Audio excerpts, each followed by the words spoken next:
सभी साथियों को नमस्कार, गुड मॉर्निंग। मिलर एजुकेशन के यूट्यूब चैनल पर आप सभी दोस्तों का हार्दिक स्वागत और अभिनंदन। दोस्तों, आज की इस क्लास में हम पढ़ेंगे जो रीट मेंस एग्जाम है उसके बारे में अपन पढ़ेंगे, और इस क्लास में हम मनोविज्ञान के 10 महत्वपूर्ण प्रश्नों के बारे में चर्चा करेंगे जो अपने रीट मेंस में 20 अंक के रहने वाले हैं। और ये जो क्लास है वो आपके लिए लेवल 1 और लेवल 2 दोनों के लिए इम्पोर्टेंट रहने वाली है। ठीक है, तो शुरुआत करते हैं आज के पहले प्रश्न की। आज का पहला प्रश्न है अपना, बच्चे टीवी, रेडियो, मोबाइल, कैमरा आदि चलाना किस अधिगम के आधार पर सीखते हैं। मतलब जो छोटे बच्चे होते हैं वो टीवी चलाना है, रेडियो है या मोबाइल है या इसके अतिरिक्त जो कैमरा है इसको चलाना किस आधार पर सीखते हैं या कौन से अधिगम सिद्धांत के अनुसार सीखा जाता है। ऑप्शन देखते हैं। ऑप्शन ए है प्राचीन अनुबंधन, ऑप्शन बी में है क्रिया प्रसूत अनुबंधन, सी में है अंतर्दृष्टि अधिगम और डी में है प्रेक्षणात्मक अधिगम। तो इस प्रश्न का जो राइट आंसर है वो हो जाएगा अपने ऑप्शन बी हो जाएगा, क्रिया प्रसूत अनुबंधन सिद्धांत। मतलब बच्चे टीवी, रेडियो, मोबाइल, कैमरा इत्यादि जो चलाना सीखते हैं स्वतः ही वो क्रिया प्रसूत अनुबंधन सिद्धांत के अनुसार सीखते हैं, क्योंकि वो पहले क्रिया करता है। ठीक है, और यदि जैसे मान लिया कि टीवी, तो टीवी का रिमोट हाथ में लेके वो ऐसे ही बटनों को यूं ही रेंडमली छेड़ते रहता है, तो कुछ ना कुछ चीज़ें आती रहती है, तो उनको पता चल जाता है कि इसको छेड़ने से ये चीज़ आती है, इसको छेड़ने से ये चीज़ आती है। तो इस प्रकार से वो क्रिया करते हैं और उसके आधार पर जो वो चाहते हैं वो चीज़ आ जाती है, तो उसको वो सीख जाते हैं। इसको बोलते हैं क्रिया प्रसूत अनुबंधन सिद्धांत। अगले प्रश्न की बात करते हैं। दूसरा प्रश्न है, कोई भी ऐसी घटना या उद्दीपक जो किसी वांछित अनुक्रिया के घटित होने की संभावना को बढ़ाता है क्या कहलाता है। मतलब है कोई ऐसा उद्दीपक या ऐसी घटना जो अनुक्रिया के घटित होने की संभावना को क्या करता है, बढ़ाता है, तो उसको अपन क्या कहता है। ऑप्शन ए है पुनर्बलन, ऑप्शन बी अनुबंधित उद्दीपक, ऑप्शन सी दंड और ऑप्शन डी में इनमें से कोई नहीं। तो इसको अपन क्या बोलते हैं, इसको हम बोलेंगे पुनर्बलन। क्या बोलेंगे, पुनर्बलन बोलेंगे। जैसे मान लिया आपने किसी प्रकार की कोई अनुक्रिया की है और उस अनुक्रिया के कारण आपको सफलता मिली है, तो सफलता एक पुनर्बलन का कार्य करने लग जाएगी। किसका कार्य करने लग जाएगी, पुनर्बलन का कार्य करने लग जाएगी। तो आप उस क्रिया को बार बार करोगे, तो पुनर्बलन है वो किसी भी क्रिया के घटित होने की संभावना को क्या करता है, बढ़ा देता है। आगे बात समझ में। अगले प्रश्न की बात करते हैं। तीसरा प्रश्न है अपना, व्यक्तित्व के वर्गीकरण के प्रारूप उपागम है। एक में दे रखा हिपोक्रेटिस का वर्गीकरण, 2 में है युंग का वर्गीकरण, 3 में फ्रीडमैन व रोजरमैन का वर्गीकरण, 4 में सेल्डन का वर्गीकरण और 5 में क्रेसमस का वर्गीकरण। मतलब ये सब के सब जो वर्गीकरण यहाँ दे रखा है वो सब व्यक्तित्व के वर्गीकरण है। किसके, व्यक्तित्व के वर्गीकरण दे रखे हैं। हिपोक्रेटिस ने भी व्यक्तित्व का वर्गीकरण किया था।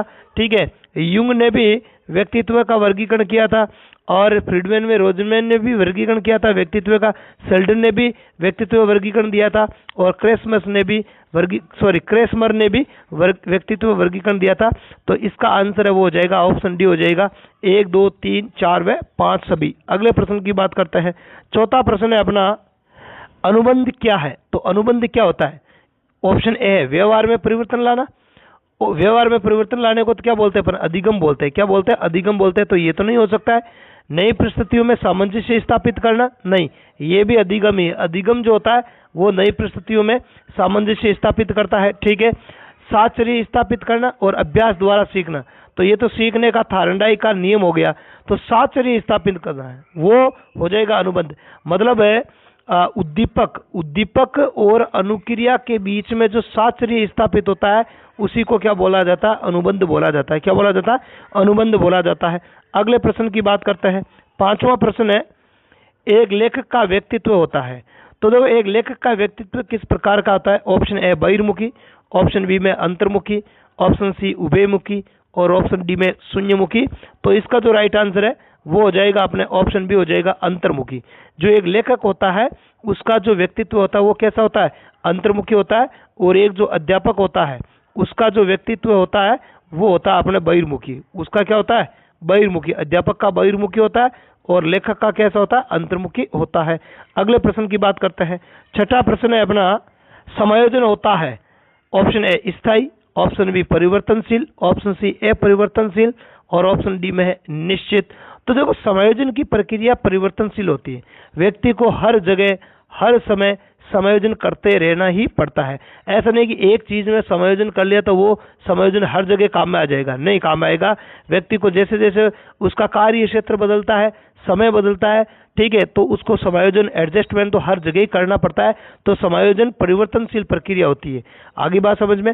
अगले प्रश्न पर बढ़ने से पहले एक इंपॉर्टेंट सूचना दे दूं, और इंपॉर्टेंट सूचना यह है कि आप हमारे यूट्यूब चैनल के अतिरिक्त मिलर एजुकेशन के टेलीग्राम चैनल से भी जुड़ सकते हो, और टेलीग्राम चैनल पर आपको हर विषय के एक निश्चित टाइम टेबल के तहत, एक निश्चित शेड्यूल के तहत क्विज मिलते हैं। तो उन क्विज को आप अटेंड करके अपनी तैयारी को और ज़्यादा बेटर कर सकते हो।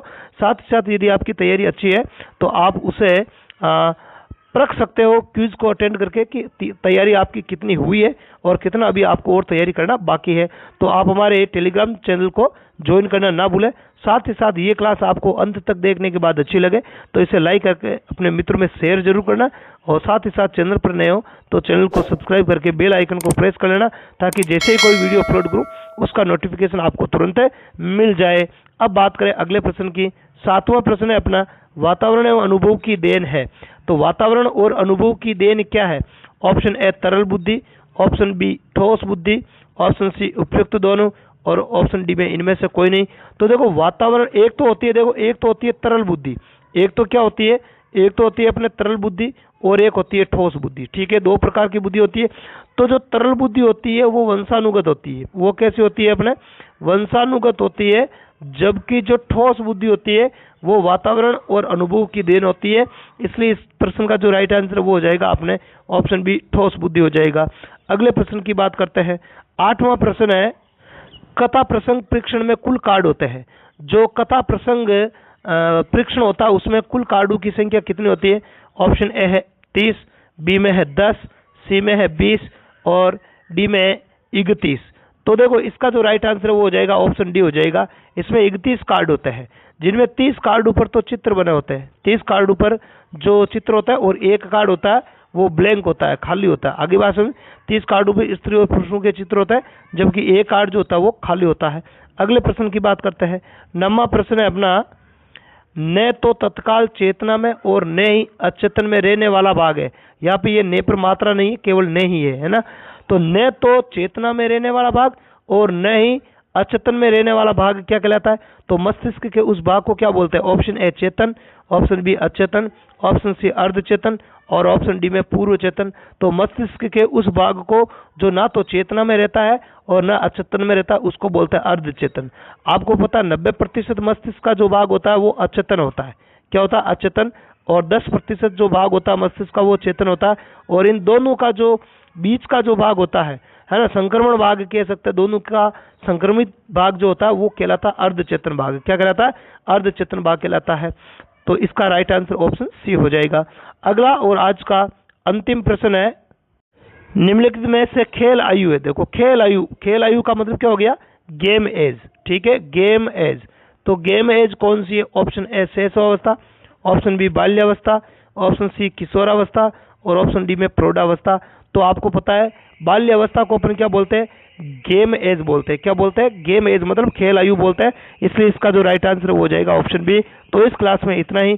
क्लास यदि अच्छी लगी तो इसे लाइक करके अपने मित्रों में शेयर जरूर करना। साथ ही साथ चैनल पर नए हो तो चैनल को सब्सक्राइब करके बेल आइकन को प्रेस कर लेना। तो आज की क्लास में इतना ही। कल मॉर्निंग में 6:05 पर एक रिकॉर्डेड क्लास के साथ फिर मिलेंगे। तब तक के लिए धन्यवाद। जय हिंद।